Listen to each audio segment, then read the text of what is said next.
الشوط الاول من جديد. محمود يلعب كرة، فرصة صالح الطائرة راسية صادق العمامي.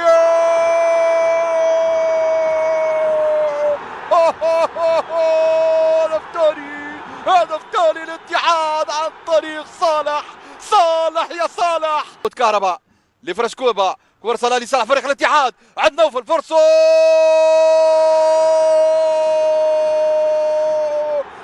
اكيد بالهدف. الاسيست كان من محمود كهرباء والانهاء كان من نوفل. خضر من جديد تعود لصالح فريق الاتحاد، عند ياسين يلعب كرة في اتجاه محمود،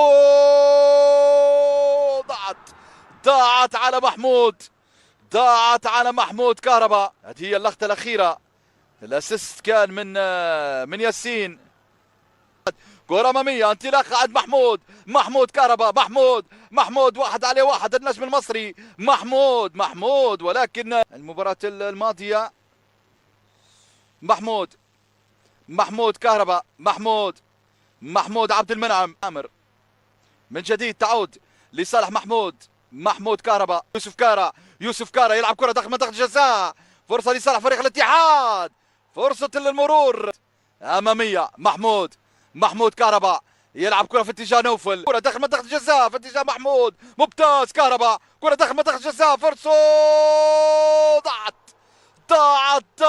ضاعت عياد. هذه هي الإعادة، الكنترول رائع، لعب كرة محمود كهرباء، كرة كانت بالمليمتر ولكن عبد الرحمن كوكو، ولكن ممتاز صبحي كرة أمامية في اتجاه شلوي، يغير اللعب في الجهة اليسرى عند محمود كهرباء، أمامية انطلاقة صبحي محمود كهرباء، ينطلق النجم المصري محمود ولكن ممتاز التدخل من إيهاب. تاتايوني أمامية في اتجاه صبحي، يلعب كرة لمحمود الاتحاد، ثلاثية اتحادية اليوم. تاتايوني ممتاز هذا المدافع، يلعب كرة في اتجاه محمود كهرباء مسلم. 36 دقيقة لعب من أحداث الشوط الثاني، وفريق الاتحاد متقدم بنتيجة 3 أهداف من دون. كرة لياسين حامد محمود